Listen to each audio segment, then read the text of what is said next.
नमस्कार। Asian news की खास पेशकश में आप सभी का स्वागत है। मैं हूं आपके साथ भागीरथ साहू।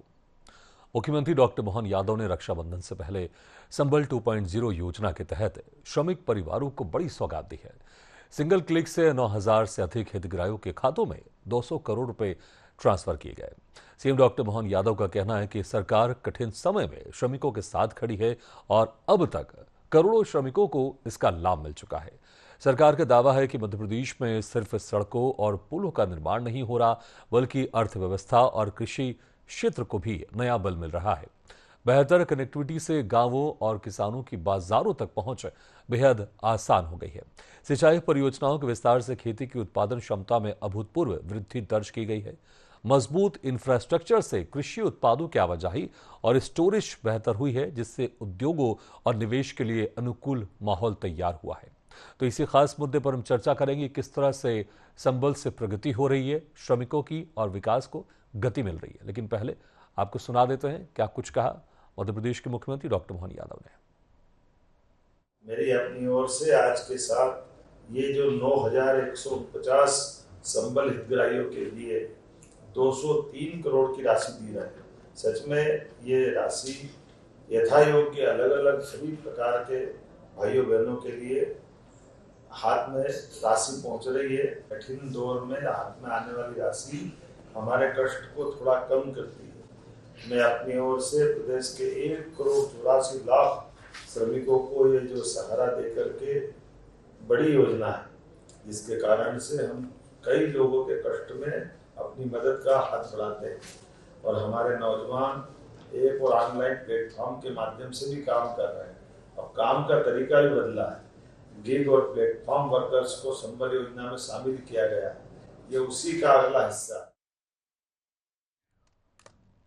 तो चलिए इसी खास मुद्दे पर हम चर्चा शुरू करते हैं। जो मेहमान हमारे साथ मौजूद हैं उनका आप लोगों से तारुफ करा देता हूं।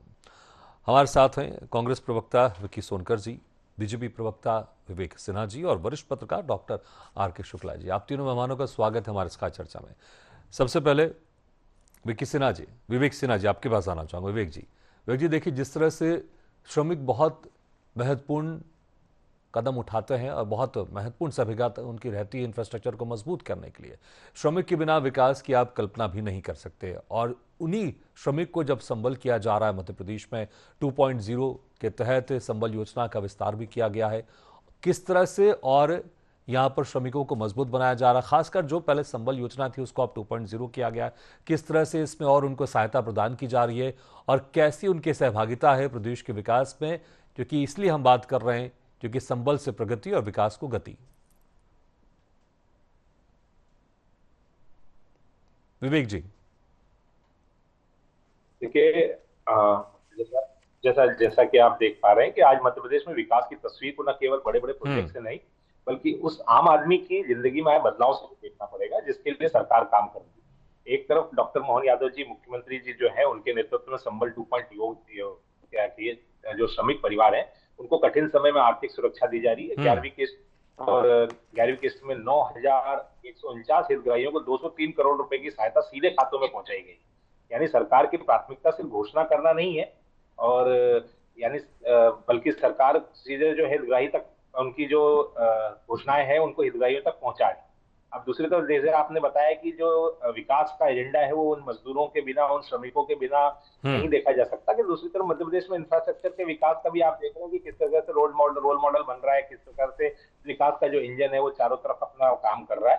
सड़क, सिंचाई, रेल, लॉजिस्टिक्स और सारे जो क्षेत्र हैं उसमें भारतीय जनता पार्टी की डॉक्टर मोहन यादव जी की नेतृत्व वाली सरकार बहुत अच्छे से काम कर रही है। लगातार गांव को मंडी से, किसान को बाजार से और प्रदेश को निवेश से जोड़ने का जो काम कर रहे हैं वो अभूतपूर्व है। तो विकास के जो आंकड़े हैं हम लोग जो हमेशा बीच बीच में प्रस्तुत करते रहते हैं, वो हमेशा ही जो मुख्यमंत्री जी की अवधारणा है, जो विकास की अवधारणा है, जो श्रमिकों के लिए उनकी चिंता है, और जो उन्होंने जो वादे किए हैं और जो कमिटमेंट किया है वो जनता को वो लौटा रहे हैं। जैसे लाडली बहनाओं को उन्होंने बोला था कि हम किस्तें देंगे, तो हम दे रहे हैं, और रक्षाबंधन के पहले अपनी बहनों को के अकाउंट में पैसे डाल करके उन्होंने इस चीज को भी साबित किया। और आज 9,149 श्रमिकों को 203 करोड़ रुपए की सहायता राशि देकर के उन्होंने ये साबित किया है कि मुख्यमंत्री जी कितने संवेदनशील हैं और विषय पे, समय पे, जिन समय पे आवश्यकता होती है उस समय पे वो हमेशा खड़े रहते हैं। बिल्कुल, और खड़े रहना भी चाहिए, क्योंकि श्रमिक एक महत्वपूर्ण भूमिका निभाते हैं प्रदेश के और देश के विकास के लिए। विक्की सोनकर जी, आप कैसे देखते हैं इस 2.0 संबल योजना को, और जिस तरह से सरकार की तरफ से लगातार दावे किए जा रहे हैं कि प्रदेश में विकास की गति बढ़ रही है, इंफ्रास्ट्रक्चर बढ़ रहा है, और इसमें एक प्रमुख योगदान श्रमिकों का है, और उन्हीं श्रमिकों को जब प्रदेश संबल हो रहा है, जब प्रदेश में विकास की गति बढ़ रही है और उसमें बड़ी भूमिका श्रमिकों की है, इसलिए उन्हीं श्रमिकों को ध्यान में रखते हुए संबल 2.0 योजना के तहत उनको भी प्रबल किया जा रहा है, उनको भी सशक्त बनाया जा रहा है इस योजना के तहत, और उनको भी सहायता दी जा रही है। जी, इसमें कोई दो राय नहीं है कि श्रमिकों की जो भूमिका है वो बहुत ही महत्वपूर्ण है, और हमारे प्रदेश के और देश के उन्नति में उनका एक महत्वपूर्ण योगदान रहा है। लेकिन दिक्कत इस बात की है कि हमारी जो सरकार है, खासकर जो प्रदेश सरकार है, उनके वादों में और जो एक्चुअल क्रियान्वयन हुआ है, जो ग्राउंड लेवल पे जो कार्य होते हैं, उसमें बहुत बड़ा अंतर पाया जाता है। वादे बहुत बड़े बड़े हो जाते हैं, बहुत बड़ा बड़ा अमाउंट बता दिया जाता है कि इतने करोड़ की परियोजनाएं हैं, ये है, लेकिन जब एक्चुअल देखा जाता है तो उसका सही तरीके से वहां पे एग्जीक्यूशन नहीं हो पाता है। हर बार देखा जाता है, जैसे कि अभी इस मामले में भी देखा गया कि श्रमिकों को जो उनका हक का पैसा था वो बहुत लेट मिला, समय पर नहीं मिला। कई बार ऐसे भी चीजें सामने आई हैं कि उसमें श्रमिकों के इसमें भी भ्रष्टाचार देखा गया है। कितना शर्मनाक बात है कि ऐसी योजना जिसमें श्रमिकों की मौत होने पर उन्हें 4 लाख मिलता है, उसमें भी भ्रष्टाचार किया जाता है, क्योंकि वो श्रमिक जो अपने घर का एक ही बंदा है जिसके मौत के बाद उसके घर में आर्थिक संकट पैदा हो जाता है, और उस संकट की वजह से अगर उन्हें कुछ 4 लाख की कोई राशि प्रदान की जा रही है, बहुत अच्छी बात है, लेकिन उसमें भी भ्रष्टाचार 2 प्रमुख मुद्दे हैं आज के समय में, जिससे सरकार हर चीज को अपने सिर्फ पीआर एक्टिविटी की तरह ना देखे। सर्वप्रथम जो उसमें भ्रष्टाचार हो रहे हैं उन्हें रोके, और दूसरी बात, जितना अमाउंट बताया जाता है कि इतने करोड़ का बजट लाया जा रहा है, एक्चुअल ग्राउंड में भी उतने करोड़ के बजट लगने चाहिए। वो अमाउंट ग्राउंड में भी जाना चाहिए। लगातार ऐसे देखा जाता है, जैसे रोड की परियोजनाएं बताई जाती है कि 2500 किलोमीटर की सड़क बन गई, लेकिन जब आप जाए के एक्चुअल देखें तो मात्र 9% कार्य ही कंप्लीट हुआ रहता है, बाकी सब कार्य अभी भी कंप्लीट हुए नहीं है।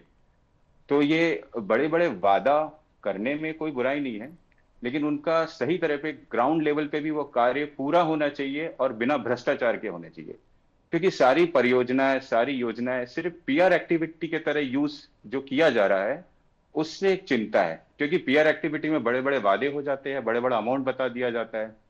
जैसे कृषि के बजट के लिए बहुत बड़ा अमाउंट बता दिया गया, लेकिन जब हम देखते हैं कि वो बजट जो एलोकेट किया गया किसान के लिए, जब एंड रिजल्ट देखा जाता है तो उसमें का इस्तेमाल ही बहुत कम होता है। जो बजट एलोकेट किया जाता है, कम से कम उतना ठीक है, बजट आप 2 बड़ी बातें कर रहे हैं कि एक तो जो उतना बजट एलोकेट किया गया है उसका इस्तेमाल भी जमीन में हो, और दूसरा फिर आप कह रहे हैं कि इन योजनाओं में भ्रष्टाचार की आप बात उठा रहे हैं, आप आरोप लगा रहे हैं। डॉक्टर आर के शुक्ला जी, पहली बात तो देखिए, इसमें कोई शक नहीं, श्रमिक के बिना हम विकास के बारे में सोच नहीं सकते, हम विकास की हम संकल्पना नहीं कर सकते, कल्पना नहीं कर सकते, क्योंकि हर निर्माण के लिए आपको श्रमिकों की आवश्यकता ही पड़ती है। और जब उन्हीं श्रमिकों के बारे में सरकार ने सोचकर संबल योजना शुरू की, फिर संबल योजना 2.0 की शुरुआत की, और अगर आज की बात कर लें तो 9,000 से ज्यादा हितग्राहियों के खातों में 200 करोड़ से अधिक रुपए ट्रांसफर किए गए, तो सरकार इस बात को समझती है, इस अहमियत को समझती है। एक समय था जब हम देखते थे कुछ फिल्मों में भी ऐसी बनता था जहां पर मजदूरों का शोषण किया जा रहा है, लेकिन अब यहां पर मजदूरों का ध्यान रखते हुए उनको संबल किया जा रहा है, उनको इस योजना के तहत प्रबल बनाया जा रहा है। लेकिन फिर भी इसमें राजनीति है, इसमें विपक्ष कह रही है कि इसमें कई ऐसी योजनाएं जिसमें भ्रष्टाचार हो रहा है। देखिए, लेबर वेलफेयर के मामले में निश्चित रूप से वर्तमान में हमारी प्रदेश की सरकार हो या केंद्र की सरकार हो, अच्छा कार्य कर रही है, इससे इनकार नहीं किया जा सकता, सभी लोग इसको स्वीकार करेंगे। लेकिन हाँ, उसमें भी और भी बहुत कुछ करने की अभी गुंजाइश है, आवश्यकता है। जैसा कि अभी जो है ना, सरकारी डेटा निकल के आ रहा है कि 1.84 करोड़ संबलधारी लोग हैं, मतलब 1,84,00,000 ऐसे श्रमिक हैं जिनके संबल कार्ड बने हैं। ये बात क्लियर है। अब उनमें से आज जो इसका जो है ना संबल योजना 2.0 का है, उसमें उसके अंतर्गत 9,149 हितग्राहियों के खाते में 202 करोड़ का अमाउंट ट्रांसफर किया गया है। मतलब कहीं ना कहीं काम तो हो रहा, इससे कोई इनकार नहीं कर रहा। तो जब आदमी के पास पैसा पहुंचता है, चाहे वो लेबर हो चाहे व्यापारी हो, तो वो पैसा कोई अपने घर में रख के नहीं बैठता, वो एन के एन प्रकरण किसी ना किसी इन खर्चे के रूप में बाजार में निकलता है। तो जब वो पैसा बाजार में जाता है तो उसकी अर्थव्यवस्था भी बढ़ती है, इससे भी कोई इनकार नहीं कर रहा। रहा सवाल प्रदेश में सड़क निर्माण का, लाइट, पानी, सड़क, इन सबकी सुविधाएं उपलब्ध हैं, इससे भी सभी स्वीकार करेंगे, मानेंगे। लेकिन इन सब के साथ साथ ये भी देखने की आवश्यकता है कि वर्तमान में आप देखिएगा जिस रेशो में सरकार की तरफ से जनता को सुविधाएं दी जा रही हैं, उससे मुझे लगता है डबल रेशो में महंगाई भी बढ़ रही है। आज देखिए शक्कर है 70 रुपए किलो पहुंच गई, प्याज 60 रुपए किलो पहुंच गई। बेरोजगारी का तो आप सबको पता है क्या चल रहा है, जंतर मंतर हो रहे हैं, रांची में चल रहा है। अब तो छोटे छोटे जो बच्चे हैं वो भी अपनी समस्याएं लेके रोडों पर निकल रहे हैं। तो मुझे लगता है कि सरकार को लेबर वेलफेयर के साथ साथ में एजुकेशन का जो इशू बना है, इस पर चर्चा होगी, आज नहीं कल नहीं परसों होगी, क्योंकि एन के एन प्रकरण इससे प्रकरण निकल के आ रहे हैं। शिक्षा की तरफ भी सरकार को बजट बढ़ाना पड़ेगा, शिक्षा की व्यवस्था सुधारने के लिए भी कदम उठाने पड़ेंगे, तब कहीं जाके एक मतलब जो सार्वभौमिक सरकार का जो लक्ष्य है वो उसकी तरफ सरकार बढ़ पाएगी, मुझे ऐसा लगता है। ठीक है, विवेक सिन्हा जी, आर के शुक्ला जी कह रहे हैं कि सरकार बेहतर काम करी, इसमें कोई शक नहीं, लेकिन अभी भी ऐसे बहुत सारी चीजें जो अभी करने बाकी हैं। और वहीं विक्की सोनकर जी, कांग्रेस प्रवक्ता, कह रहे हैं कि श्रमिकों को लेकर जो योजनाएं हैं, जो उनके हितों का पैसा है, उसमें भी भ्रष्टाचार है।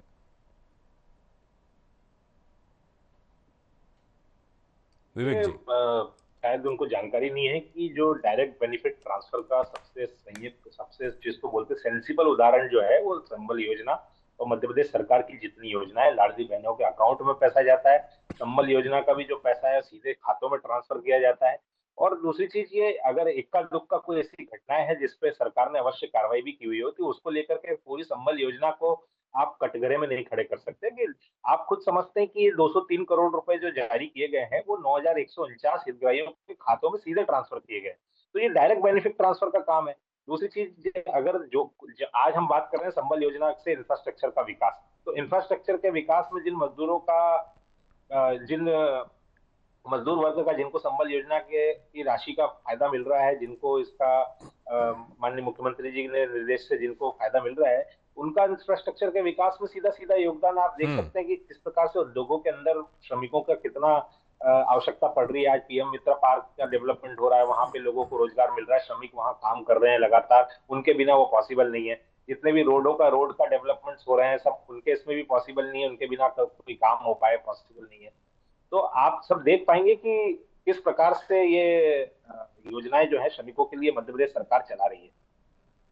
बिल्कुल, वाकई विक्की सोनकर जी, देखिए इस बात से तो इनकार नहीं किया जा सकता, पहले के मुकाबले जिस तरह से पहले मजदूरों की स्थिति हुआ करती थी, श्रमिकों की स्थिति हुआ करती थी, अब वो कहीं बेहतर स्थिति में है श्रमिक, उनको कई योजनाओं का लाभ मिल रहा है। और जिस तरह से आप भ्रष्टाचार की बात करें थे, इसको लेकर बीजेपी प्रवक्ता कह रहे हैं कि भाई अब तो डायरेक्ट ट्रांसफर हो रहा है, सीधे उनके अकाउंट में पैसा जा रहा है, और तब भी आप भ्रष्टाचार की बात सवाल इसमें खड़े कर रहे हैं, आप इसमें सवाल उठा रहे हैं।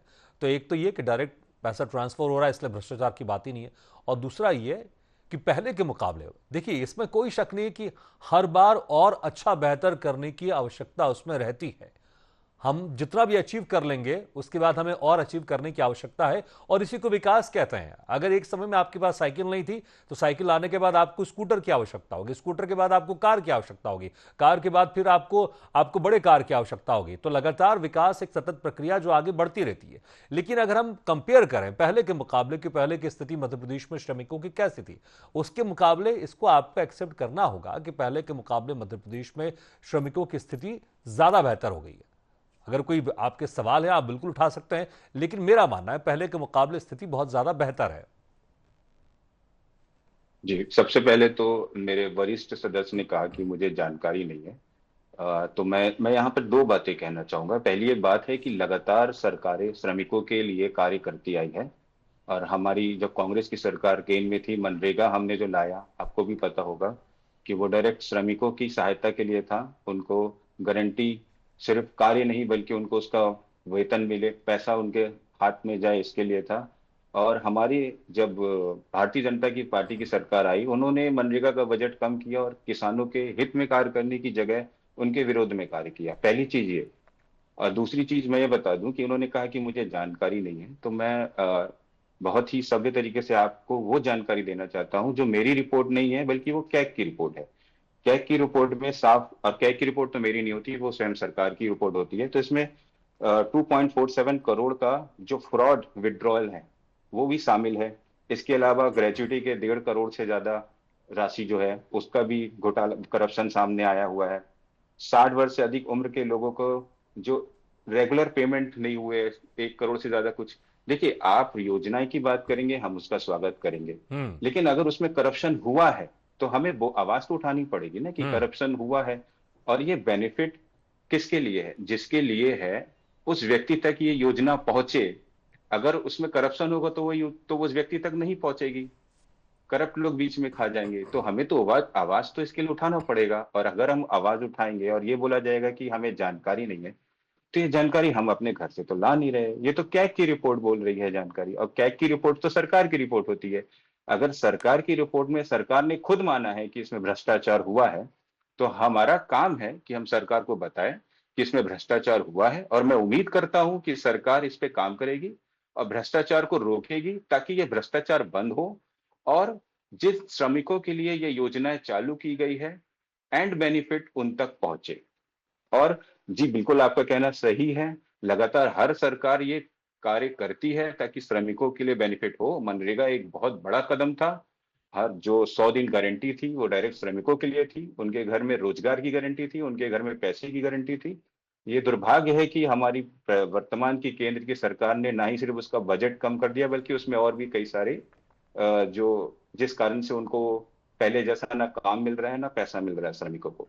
लेकिन इसके बावजूद भी अगर प्रदेश में कुछ कार्य प्रारंभ हुए, हम उसका स्वागत करते हैं। लेकिन अगर उस योजनाओं में अनियमितताएं दिखेगी, करप्शन दिखेगी, तो एज अ विपक्ष ये हमारा काम है कि हम इस पे आवाज उठाएं और सरकार से अपील करें कि ये करप्शन बंद हो और जो बेनिफिट है जिनके लिए लाया गया है उन तक पहुंचे।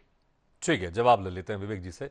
विवेक जी, देखिए, स्वागत तो कर रहे हैं कांग्रेस के प्रवक्ता विक्की जी, कह रहे हैं कि जो भी योजना आप लेकर आएंगे श्रमिकों के लिए उसका हम स्वागत कर रहे हैं, लेकिन अगर कुछ भ्रष्टाचार होगा तो हम आवाज भी उठाएंगे और विपक्ष का काम भी है उठाना, इसमें कोई शक नहीं है। और लेकिन वो रिपोर्ट का हवाला भी दे रहे हैं, वो कह रहे हैं कि रिपोर्ट हमारी नहीं है, कैग की रिपोर्ट है, और उस आधार पर ये आरोप लगा रहे हैं। देखिए, मैं स्पष्ट कर दूं कि मैंने पहले भी बोला कि अगर कोई इक्का दुक्का कुछ ऐसे केस आए हैं जिसके अंदर संबल के अंदर योजना में किसी ने कोई ऐसी प्रकार की ब्राइबरी या ऐसा कोई काम किया है, तो सरकार ने उसके ऊपर बाकायदा हमेशा कार्रवाई करी है। पर मैं अगर बात कर दूं कि विक्की सोनकर जी जो बता रहे हैं कि मनरेगा का बजट कम कर दिया, तो पहले ये स्पष्ट करें कि वो किस वित्त वर्ष की बात कर रहे हैं, किस आवंटन की तुलना कर रहे हैं। मनरेगा का बजट हर साल मांग, मजदूरी दर और वास्तविक व्यय के आधार पर बदलता रहता है, इसलिए केवल एक साल के बजट को दूसरे साल से तुलना करके बजट काट दिया ये कहना पूरी तस्वीर नहीं है। और अगर जो भ्रष्टाचार की बात कर रहे हैं, तो उसने अपने अपने शासन काल में मनरेगा में सामने आए फर्जी जो जॉब कार्ड थे, फर्जी मस्टर रोल थे, उनके ही नेताओं द्वारा मजदूरी में अनियमितता और फंड के दुरुपयोग का जो मामला किया था, उसका जवाब कांग्रेस को देना चाहिए था। पर भारतीय जनता पार्टी ने डायरेक्ट बेनिफिट ट्रांसफर और ऐसे कई योजनाओं को ला करके मनरेगा के अंदर भी कई प्रकार के भ्रष्टाचारों को उजागर करके उसको संशोधित किया है। और कांग्रेस को ये बताना चाहिए कि किस मनरेगा में पारदर्शिता की बात करती है। उसी व्यवस्था में फर्जी नाम, फर्जी मस्टर रोल जो है, किसके संबंधित, किसके लोग निकले थे, कई लोग पकड़ाए गए थे, वो भी रिपोर्ट थी उस समय। अभी मेरे पास, अभी आप एक बार बताइए, डिजिटल मस्टर और सोशल ऑडिट और डीबीटी जैसी व्यवस्थाएं मजबूत किए जाने के लिए अगर भारतीय जनता पार्टी उसमें प्रयास कर रही है कि डायरेक्ट बेनिफिट फंड ट्रांसफर करें हम, तो उसमें गलत क्या है? और अगर इसके बीच में अगर कोई 1, 2, 4, 5 लोग अगर ऐसे कुछ पकड़े जाते हैं तो सरकार उस पर बहुत कठोर कार्रवाई करती है। आपको मालूम है कि हमारे शासन में, माननीय मुख्यमंत्री मोहन यादव जी के शासन में जीरो टॉलरेंस की नीति है। वो चाहे किसी भी विषय में, चाहे वो संबल योजना हो, चाहे मनरेगा हो, या चाहे किसी भी प्रकार के विभाग का मामला हो, आप अभी उसका साक्षात एग्जाम्पल देख सकते हैं कि कोई पुलिस विभाग में किसी का अगर कोई विषय आया था तो उनको तत्काल प्रभाव से सस्पेंड किया गया, उनके ऊपर कानूनी कार्रवाई की गई। तो ये जीरो टॉलरेंस की नीति अपना करके मध्य प्रदेश सरकार जो है भ्रष्टाचार पे काम कर रही है। और सभी प्रकार के इसमें आप देखिएगा, हम तो सब कुछ खुला खाता है, मतलब सीधे डायरेक्ट बेनिफिट ट्रांसफर, जिसमें किसी को कुछ करने की आवश्यकता ही नहीं पड़ेगी कि बीच में कोई बिचौलिया बीच में आकर के किसी भी मजदूर का हक मारे, किसी किसान का हक मारे, किसी लाडली बहन का हक मार दे। ऐसी किसी भी योजना पे भारतीय जनता पार्टी की सरकार बहुत संवेदनशील तरीके से काम कर रही है और डॉक्टर मोहन यादव जी बहुत पारदर्शी तरीके से सब पे कार्रवाई भी कर रहे हैं। ठीक है, और कार्रवाई होना भी चाहिए। अगर कुछ गलत कर रहा है कोई, कार्रवाई होना भी चाहिए, इसमें कोई शक नहीं है। डॉक्टर आर के शुक्ला जी, देखिए टेक्नोलॉजी की मदद से इतना तो साफ है कि अब थोड़ी सी मॉनिटरिंग बढ़ गई है, पहले से ज्यादा मॉनिटरिंग हो गई है। पहले जिस तरह से कैश ट्रांसफर होता था या अकाउंट ट्रांसफर होता था, उसमें हम देखते थे बहुत सारे झमेले होते थे, और सबको पता है जिस तरह से राजीव गांधी के वक्तव्य कहते थे 1 रुपये जाता है तो सिर्फ 10 पैसा नीचे पहुंचता है, और इसको लेकर बीजेपी दावे भी करती है कि अब तो अगर 1 रुपये जाता है तो 1 रुपये सीधे जो हितग्राही होता है उसके खाते में जाता है। इसमें कोई शक नहीं, क्योंकि अब डिजिटल माध्यम से अगर हम देखिए मॉनिटरिंग बढ़ गई है, जो पैसा सरकार की तरफ से निकल रहा है और उतना ही पैसा हितग्राहियों के सीधे अकाउंट में जाता है। हाँ, कुछ तरीके लोग दूसरे अपना लेते हैं और इसको लेकर सरकार को सजग रहना है, सरकार को कार्रवाई भी करनी है, क्योंकि तरीके निकालने वाले 10 तरह के तरीके निकालते हैं कैसे उनको लोगों से पैसा लेना है, और इस पर सरकार को सजग होना चाहिए। लेकिन जैसे मैंने कहा, अब तकनीक के माध्यम से या आप सोशल मीडिया के माध्यम से, क्योंकि लगातार सिर्फ विपक्षी मॉनिटरिंग नहीं कर रहा है सरकार पर, बल्कि आम जनता भी सोशल मीडिया के माध्यम से मॉनिटरिंग कर रही है। पत्रकार अपनी बात तो उठाता है, लेकिन हर व्यक्ति के हाथ में मोबाइल है, जरूरत के समय मौके से ग्राउंड जीरो से वो खुद पत्रकार बन जाता है, वो खुद लाइव कर देता है। तो सरकार भी सजग है और उसका फायदा कहीं ना कहीं हितग्राहियों को मिल रहा है, चाहे वो श्रमिक हो संबल योजना के माध्यम से। देखिए, ये बात बिल्कुल सही है कि डीबीटी योजना के माध्यम से भ्रष्टाचार की गुंजाइश, जो डायरेक्ट भ्रष्टाचार होता था वो तो 100% खत्म हो गया है। अगर मेरे खाते में सरकार ने 2 रुपए भेजे और अगर वो डीबीटी के माध्यम से आते हैं तो 2 रुपए ही मेरे खाते में मिलेंगे। हाँ, ये अलग बात है कि हम अपना नाम जुड़वाने के लिए बाद में 2 रुपए आने के बाद 50 पैसे किसी को दे दें, वो इस टाइप के इशू बनते हैं, उस टाइप को उदाहरण निकल के आ रहे हैं। लेकिन ये बात बिल्कुल सही है, सभी स्वीकार करेंगे, हितग्राही भी करते हैं, पब्लिक भी करती है, मीडिया भी करता है कि डीबीटी के माध्यम से भ्रष्टाचार तो खत्म हुआ है। एक बात तो ये है कि हाँ, भ्रष्टाचार का अगर सवाल है तो भ्रष्टाचार है, इससे कोई इनकार नहीं कर रहा। लेकिन अगर डीबीटी को हम कोट करें या पर्टिकुलर डीबीटी को बेस मान के चले, उसमें भ्रष्टाचार की गुंजाइश बिल्कुल नहीं है। नाम जुड़वाने के लिए भ्रष्टाचार हो सकता है, अकाउंट में पैसा आने के बाद जो कमीशन है वो लिया जा सकता है, लेकिन ये नहीं कह सकते कि साहब सरकार 2 रुपए भेजेगी और हितग्राही के पास 1.5 रुपए पहुंचेगा। ऐसा तो नहीं हो रहा है, ये बात बिल्कुल सत्य बात है। लेकिन हाँ, साथ साथ में जो लूट पुल है वो सभी सिस्टम में होते हैं, सभी सरकारों में होते हैं। कितना भी सरकार स्ट्रांग सिस्टम फ्लो ना कर दे, लूट पुल तो निकल के आते हैं। वर्तमान सरकार को या भारतीय जनता पार्टी की सरकार को चाहिए कि जो भी उदाहरण इस प्रकार के आ रहे हैं, इसमें मैं बहुत इंपॉर्टेंट बात कर रहा हूं, सभी को उस चीज को सहन कर स्वीकार करना चाहिए कि देखिए, शासन और प्रशासन, भाई जब कहीं भी भ्रष्टाचार दिखाई देता है तो हम सीधे सीधे किसी न किसी सरकारी कर्मचारी को टारगेट करके उसको पनिश कर देते हैं। ये बात सही है, लेकिन ये बात भी बिल्कुल सही है कि अगर शासन स्तर पर भ्रष्टाचार की शिकायतें पहुंच रही हैं तो वो उसका माध्यम ही प्रशासन ही होता है। तो अगर सरकारें, पार्टियां अपने मंत्रियों, नेताओं, विधायकों, कार्यकर्ताओं, जनप्रतिनिधियों पर कंट्रोल कर दे तो किसी सरकारी कर्मचारी की इतना साहस नहीं है। बिल्कुल, और जिस तरह से विवेक जी कह रहे हैं कि सरकार जीरो टॉलरेंस की नीति अपना रही है, और अगर कहीं इस तरह के मामले आते हैं सरकार कार्रवाई करी, सरकार को कार्रवाई करना चाहिए, लेकिन और सजग होने की आवश्यकता है। इक्का दुक्का भी कोई घटना नहीं होनी चाहिए। जो योजनाएं चल रही है उस योजना में पूरा 100% योजना का लाभ हितग्राहियों को मिलना चाहिए। बहुत बहुत शुक्रिया आप तीनों मेहमानों का, विक्की सोनकर जी, विवेक सिन्हा जी, डॉक्टर आर के शुक्ला जी, शुक्रिया हमारे इस खास चर्चा में शामिल होने के लिए। तो श्रमिकों के बिना इंफ्रास्ट्रक्चर के सोच, प्रदेश की विकास की सोच, देश के विकास की सोच बिल्कुल भी आप इसकी कल्पना नहीं कर सकते।